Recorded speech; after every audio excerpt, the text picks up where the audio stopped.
dans mes muscles, c'est jusque dans mon âme, et je me sens bien, en sécurité, heureuse. Le sentiment est comparable à celui que j'ai ressenti lorsque j'ai cru que l'âme de ma flamme jumelle me serrait dans ses bras. Pourquoi est-ce que je suis convaincu que c'est lui, qu'il est là, allongé derrière moi à me serrer dans ses bras? C'est ridicule. Soudain, je sens une connexion profonde s'ouvrir et il y a beaucoup d'anges présents, vraiment beaucoup. Je les sens tout autour, si fortement que j'ai l'impression de pouvoir les voir. Mais toute cette idée est complètement stupide. Il est sans doute chez lui en ce moment et moi je suis seul. Pourtant je sais que ce n'est pas mon ange, ce n'est pas la même sensation du tout. De toute façon, j'adore ce sentiment alors je m'y abandonne, comme si un homme était réellement allongé derrière moi pour me serrer contre lui. Je me suis endormi et ça n'est pas allé plus loin. Or la deuxième fois qu'une expérience semblable s'est produite,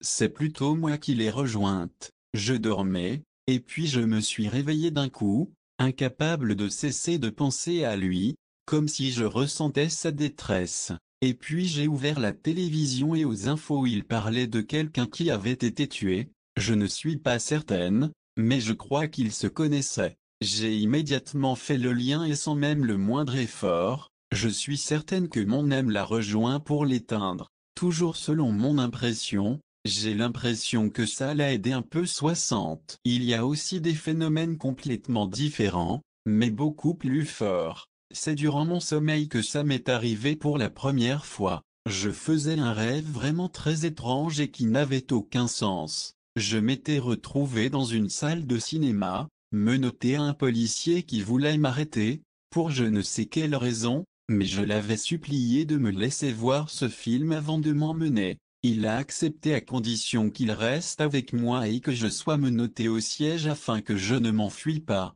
Assise dans la salle, je lui ai tendu mon poignet afin qu'il la menotte, et il a pris ma main dans la sienne. Mais c'était quelque chose de réel, quelque chose qui ne venait pas de mon rêve. Le policier avait d'ailleurs disparu et je n'arrivais pas à voir qui était à côté de moi. La sensation dans ma paume et dans tout mon corps était si forte que je savais que l'homme qui me tenait la main était l'homme de ma vie, mon grand amour. Sauf que ça ne faisait pas de sens puisque le policier n'était pas celui qui est mon âme jumelle. Mais peu importe, je me sentais si bien, il n'y avait plus que nos deux mains l'une dans l'autre. Je me suis réveillé dans les secondes qui ont suivi, ma main étendue sur l'oreiller à côté de moi comme s'il la prenait encore. Et je la sentais encore. Je suis resté figé un instant, puis j'ai demandé à mon ange si c'était effectivement lui, ce qu'il a confirmé en me demandant d'avoir confiance en ce sentiment. Si je le ressens, c'est que c'est lui. Fort comme ça ne peut pas être mon imagination, pas à ce point. J'ai d'ailleurs testé la théorie en m'efforçant de tout mon être de me replonger dans cet état d'esprit et de reproduire les sensations, ce qui n'a jamais fonctionné, peu importe combien de fois j'ai pu essayer.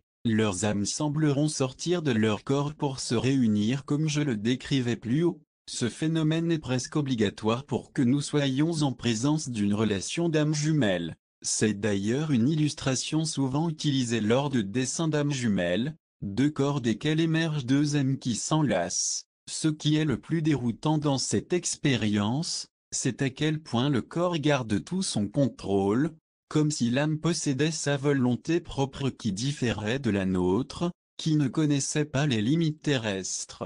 L'expérience sera visuelle autant que sensorielle. Chaque fois, je l'ai vu et 61. Je l'ai ressenti. Je n'ai pourtant aucun don de médium, ce n'est pas le genre de choses que je vois normalement. Heureusement, si c'est un phénomène extrêmement déroutant, il est un peu plus rare que les autres. Pour qu'il se produise, certaines conditions doivent être optimales. Celui qui déclenche le phénomène doit être dans un excellent état d'esprit, et dégager beaucoup d'énergie. Je ne parle pas d'énergie physique, mais bien spirituelle. Celui qui le reçoit doit être réceptif à ce que ça se fasse, autrement, l'un commencera, mais l'autre ne recevra pas. L'expérience ne sera pas complétée. Au-delà de cela, les anges devront le permettre. Chaque sortie de corps, qu'elle soit en rêve, qu'elle soit sur terre, ou même télépathie,